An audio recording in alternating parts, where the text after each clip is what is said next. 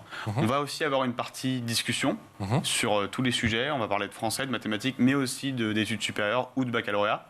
Et ça va être aussi un moyen pour nos étudiants de trouver leur voie plus tard, puisque en plus des pages d'étudiants et d'élèves, on va avoir cette partie salon d'orientation digitale qui va intégrer des pages d'école sur lesquelles on pourra avoir des statistiques, des vidéos, des photos sur le campus et donc trouver sa voie plus facilement. D'où vient cette idée? Pourquoi c'est si important aujourd'hui en France, notamment les soft skills? Alors moi, l'idée, elle m'est venue parce que j'ai grandi dans une entreprise anglo-néerlandaise dans laquelle je suis restée pendant 14 ans et dans laquelle, dès 2005, j'ai été uniquement recrutée sur mes compétences socio-comportementales et pas sur les diplômes.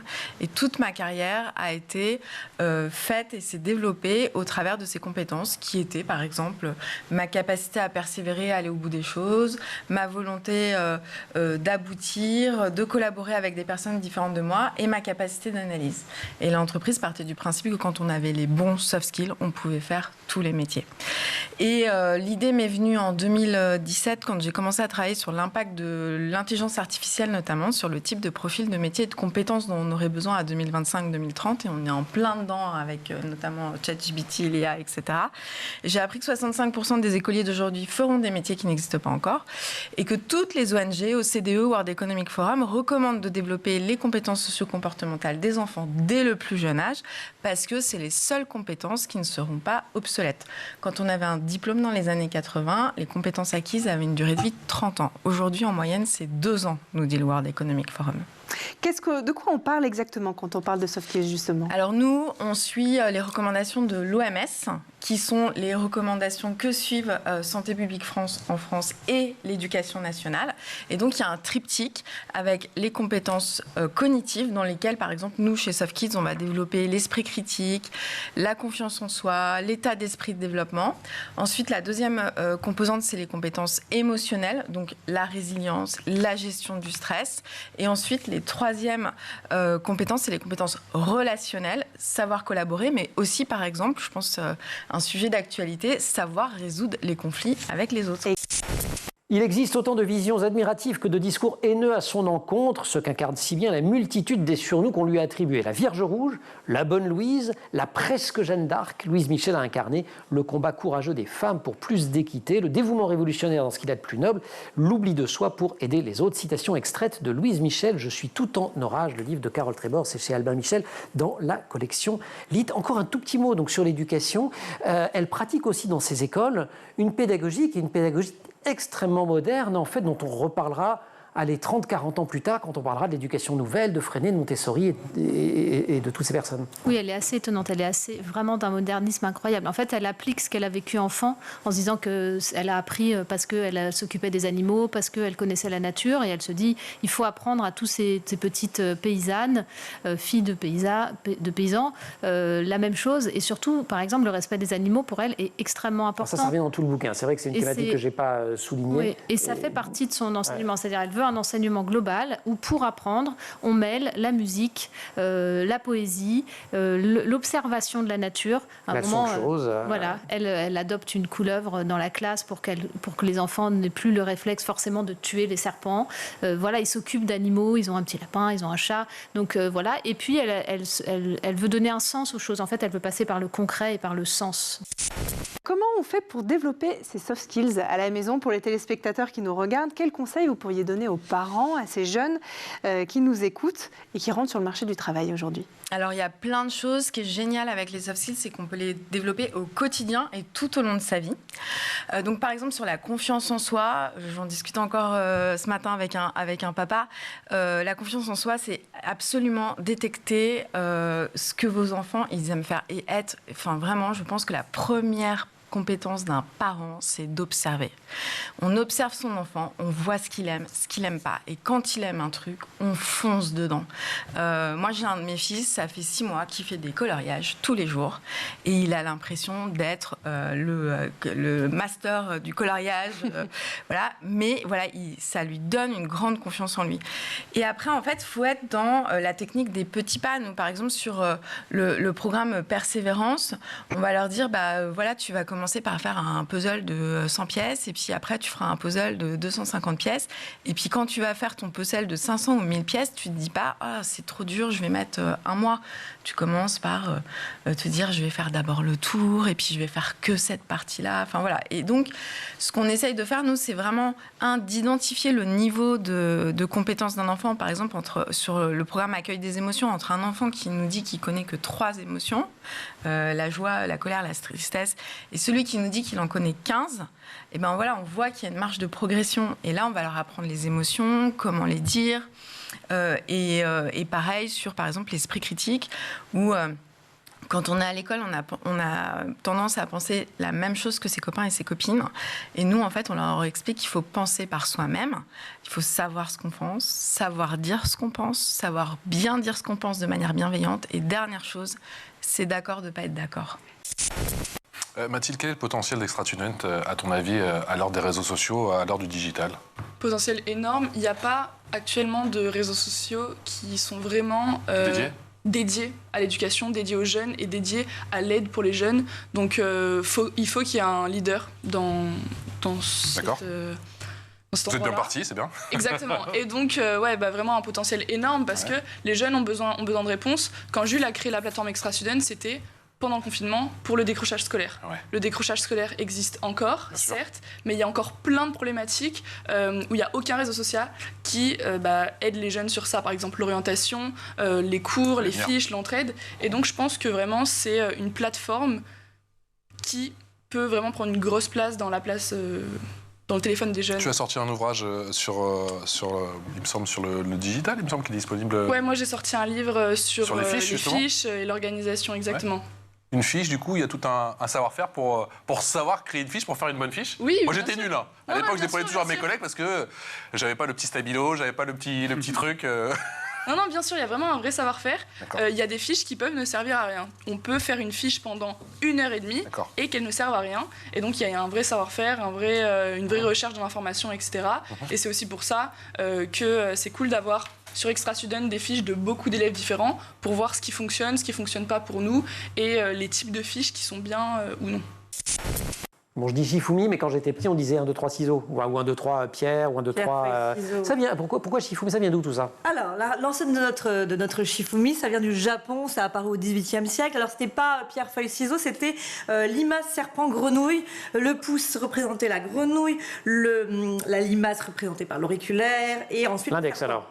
Ah oui, là, je sais plus, je suis perdue. Bon, bref, là, mange. L'auriculaire, il est là, en tout cas, mais c'est pas pratique voilà. Non, oui. Bon, enfin, voilà. Compliqué, bref. Oh là là. En fait, la limace mangeait le serpent et mangeait la grenouille, etc. Tout le monde se mangeait. La limace mangeait le serpent? Oui, parce qu'en fait, c'est une mauvaise traduction, pour tout vous dire. Il s'agirait en fait du mille-pattes, mais certains mille-pattes venimeux mangent des serpents. J'ai appris ça. Mange-tu, en tout cas? Oui. Ouais. Oui. En France, ça arrive quand même beaucoup plus tard, pas au XVIIIe siècle. Non, dans les années 20 en fait, et ça s'appelle Shifumi parce que ça vient c'est une traduction du mot japonais Ifumi, et je parle couramment japonais, ça veut dire 1, 2, 3. Ça, on avait traduit. C'est la fin de cette édition. Merci à vous tous de nous suivre si nombreux. Canal 247 sur les Freebox, canal 217 sur les box Orange, scooptv.com pour voir et revoir toutes les émissions. Merci à vous, cher Loïc, d'avoir été avec nous. Merci. Merci également à toute l'équipe qui est derrière la caméra. Angèle Jean-Girard à la réalisation, au son Héloïse Merlin, le maquillage Laure Audemont, Emma Ferré et Laura Girard à la rédaction. Très belle soirée à tous. Ciao.